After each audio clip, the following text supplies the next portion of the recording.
आपल्या देशात सरकारी योजना कागदावर कशा चालतात याचं एक नादखुळं आणि तितकंच संतापजनक उदाहरण नंदुरबार जिल्ह्यातून समोर आलंय। तळोदा तालुक्यातील जो अधिकारी कोट्यवधी रुपयांच्या सरकारी योजना राबवतो, ग्रामीण भागात गरिबांना रोजगार देतो, तोच अधिकारी चक्क स्वतःलाच रोजगार हमीचा मजूर दाखवून सरकारी तिजोरीवर डल्ला मारत असल्याचा धक्कादायक प्रकार उघडकीस आला। कर्मचारीच मजूर बनल्याने आता संपूर्ण जिल्ह्यात एकच खळबळ उडाली। तर प्रकरण असं की तळोदा तालुक्यातील चिनोदा गावातील एक महाभाग तहसील कार्यालयात सहाय्यक प्रकल्प अधिकारी असिस्टंट प्रोजेक्ट ऑफिसर म्हणून कार्यरत आहे। या पदावर असलेल्या माणसाचं काम काय, तर तालुक्यात मनरेगा सारख्या योजनांवर देखरेख ठेवणे, गरिबांना रोजगार मिळवून देणे, निधीचे व्यवस्थापन करणे आणि विकास कामांचा रिपोर्ट तहसीलदारांना देणे।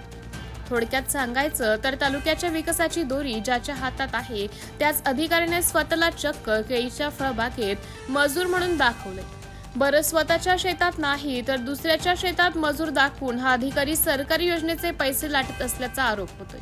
आता या प्रकरणातील सर्वात मोठी आणि विनोदी करामत बघा। हा अधिकारी जेव्हा तहसील ऑफिसमध्ये ड्युटीवर असतो, वरिष्ठ अधिकाऱ्यांसमोर फाईल्सवर सह्या करतो, तेव्हा त्याची सही एकदम कडक इंग्रजीमध्ये असते। पण जेव्हा मनरेगाच्या मास्टरवर हजेरी लावण्याची वेळ येते, तेव्हा हा साहेब इंग्रजी सोडून चक्क अंगठा बहाद्दर बनतोय। तिथे मजुरीच्या नावावर हा गडी अंगठा लावून मोकळा होतो।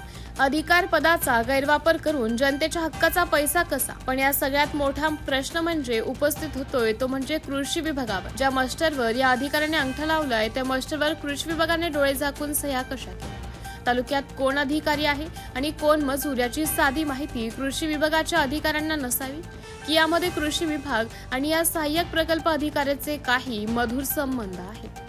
कृषी विभागाने या मास्टरची पडताळणी का केली नाही, असे गंभीर सवाल आता उपस्थित केले जात आहे। तहसीलदारांच्या नाकाखाली सुरू असलेला हा भोंगळ कारभारावर आता वरिष्ठ प्रशासन काय कारवाई करणार? या इंग्रजीत सही करणाऱ्या आणि मजुरासाठी अंगठा लावणाऱ्या साहेबाची चौकशी होणार का? याकडे आता सर्वांचं लक्ष लागलं आहे। सरकारी अधिकाऱ्यांच्या या अशा करामतींबद्दल तुम्हाला काय वाटते? कमेंट करून नक्की सांगा। ही बातमी प्रशासनापर्यंत पोहोचवण्यासाठी व्हिडिओला जास्तीत जास्त शेअर करा आणि अशाच थेट सडेतोड बातम्यांसाठी आमच्या चॅनलला आता सबस्क्राईब करा। धन्यवाद।